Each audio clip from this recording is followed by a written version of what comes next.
Hello বন্ধুরা, good morning, শুভ সকাল সবাইকে। আশা করছি সকলেই ভালো আছে। আর এটা দীঘার দ্বিতীয় দিন।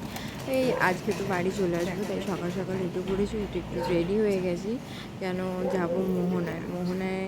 দীঘায় আসি আর মোহনা ঘুরতে না গেলে হয়? তো চলো একটু দেখাই বাইরের দিকটা কতটা অন্ধকার দেখেছো। রেডি হয়ে আর গেছে। ওকে জিজ্ঞাসা করছিলাম, ও ফ্রেশ হচ্ছিলো, তাই ওকে জিজ্ঞেস করছিলাম, ওরা সবাই উঠে পড়েছে না কিছু। চলো বাইরের দিকে যাওয়া যাক, মোহনার উদ্দেশ্যে রওনা দেওয়া যাক। বেরিয়েছি যখন তখন পুরো অন্ধকার দেখো। আর মোহনায় যেতে যেতে প্রায় ভোরের আলো ফুটে গিয়েছিল। তো চলো যাওয়া যাক, দেখতে থাকো। আর এরপর মোহনা থেকে ঘুরে এসে না কিছু ফটোশ্যুট করে স্নান করতে চলে যাই। স্নান করে আস্তে আস্তে না বিকেল হয়ে যায়। খেয়ে দিয়ে একটু রেস্ট নিয়ে তো রাত্রিরে বাসে উঠে পড়েছি। আর আসারটা তোমাদের সাথে ভিডিও করা হয়নি, কারণ সত্যি ভীষণ টায়ার্ড হয়ে পড়েছিলাম। আর এই যে যাচ্ছি মোহনার উদ্দেশ্যে।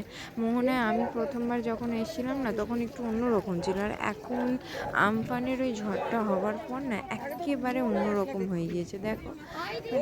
কীরকম যেন একটা হয়ে গিয়েছে। তো যাই হোক, আমি যখন এসেছিলাম তখন সমুদ্রের ঢেউ পুরো এই রাস্তাটার উপর আছড়ে পড়ছিল। আর এখন তো সমুদ্রের ঢেউ তো অনেকই নিচে, নিচটায় নামার ইচ্ছা আছে। তো সবটা শেয়ার করতে পারিনি, যেটুকুনি পেরেছি সেটুকুনি শেয়ার করেছি। এনজয় করেছি, মোটামুটি দুদিন এনজয় ভালোই করেছি। আজ রাত্রিরে বাড়ি ফিরতে হবে। বাড়িতে আসারও একটা টেনশন কাজ করছিল। তো এইটুকুনি, আর কিছুই না। একদম ওই যে লোকজন দাঁড়িয়ে আছে দেখছো, সেখানে গিয়ে নামবো, সেখানে একটু ছবি টবি তুলবো, রিলস টিল বানাবো। আর আমার ওই তো সামনে যাচ্ছে, যাই হোক আমিও যাচ্ছি, এগিয়ে যাচ্ছি, হাঁটা যাচ্ছে, কত সুন্দর হাওয়া দিচ্ছে। তো এই জায়গাটা না একদম অন্ধকার মতো হয়ে গিয়েছিল।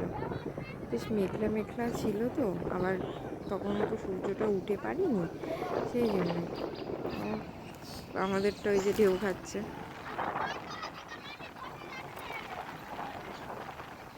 সেই লাগছে তাই না দেখতে? ভীষণ ভালো লাগছে। লোক ভর্তি হয়ে গেছে দেখো না।